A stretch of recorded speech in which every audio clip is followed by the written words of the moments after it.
Live... That wasn't a good start. Live Nation announces a festival that has all the scene kids talking. Let's break it down.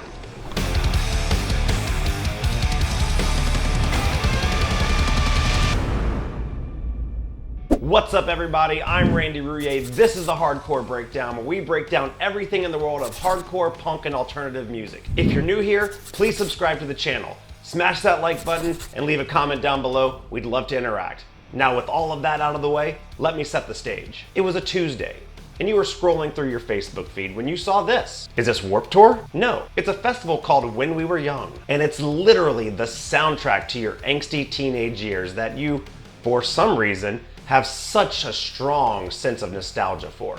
You start to tell all of your friends to pack their red jumpsuit apparatuses for a nostalgic trip of a lifetime. Maybe you will all decide to leave on the Thursday before.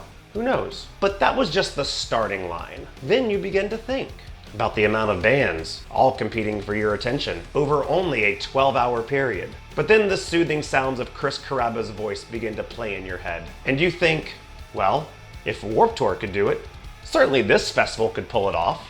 But then you start to panic about what kind of impossible situations this festival is going to put you in. God forbid Knocked Loose is playing at the same time as Atreyu. Nevertheless, it's as if Burt McCracken parted the sea of people at the May Day parade. They announce a second day. Problem solved. Split the bands into 2 days.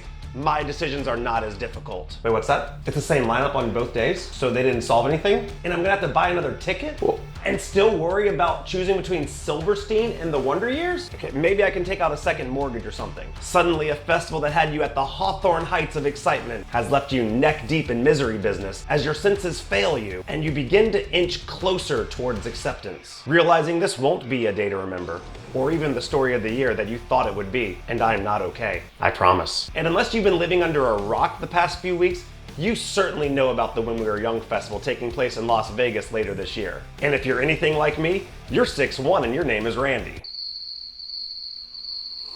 That was a bad joke. That was a bad joke. That's a bad joke. But you are also super stoked to see this lineup. Bands that I have loved for a long time. Bands that have influenced and still influence my musical taste. I was so excited about this festival until I started seeing all the TikToks and all the YouTube chatter about all the red flags that this festival seemed to have. What kind of logistical nightmare would it be to get all 66 bands crammed into one 12-hour day? To put that into some perspective, when I went to Furnace Fest last year, I managed to see 35 of the 90 bands who were playing there over the course of 3 days, so 36 hours of actual festival time. That's about 40% of the bands playing, so that's a pretty good number. I paid around $300 for all 3 days, and it was completely worth it. Bands played anywhere between 30 to 45 minutes, with the headliners getting about an hour or longer. To get that same ratio at a festival like When We Were Young, I would have to see 26 bands over the course of 12 hours. And I don't even think that's physically possible. That amounts to a little less than 30 minutes per band, and that does not include set change times. There is talk, though it has not yet been confirmed, that there will be 3 rotating stages at the festival, so that one band can be setting up while the other band is playing.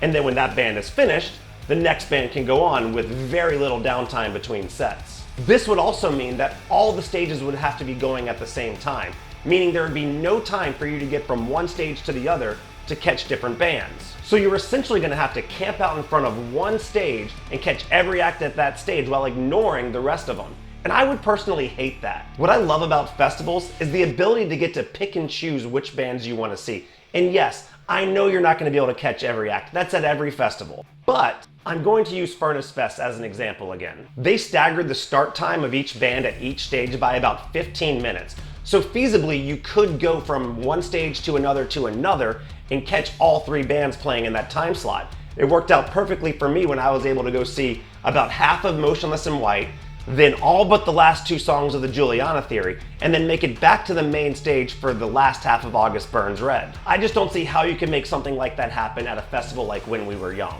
Now, God, I promise it's not the Rona. I'm double vaxxed and boosted in, I got it.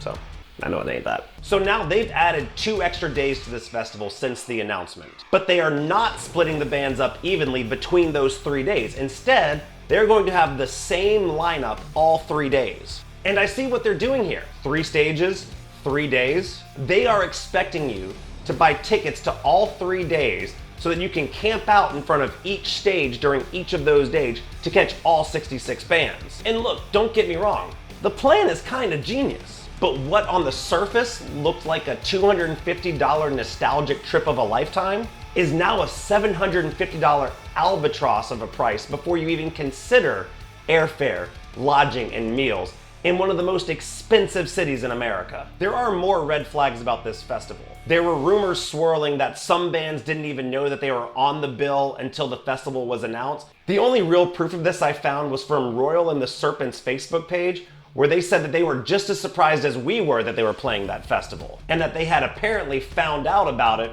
when the flyer was posted to Facebook.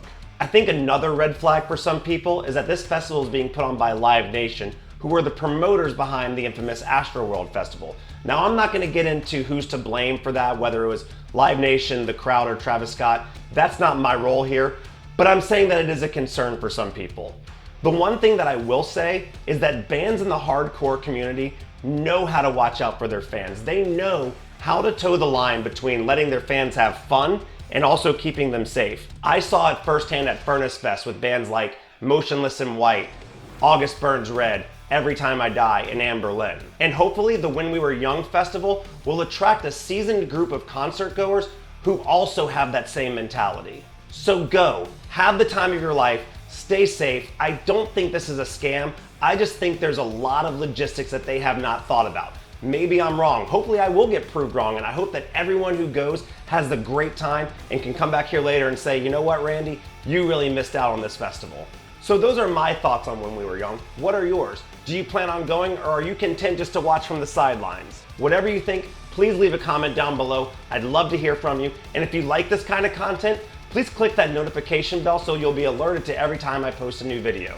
That's all I have for today, so until next time, I'll see you in the pit.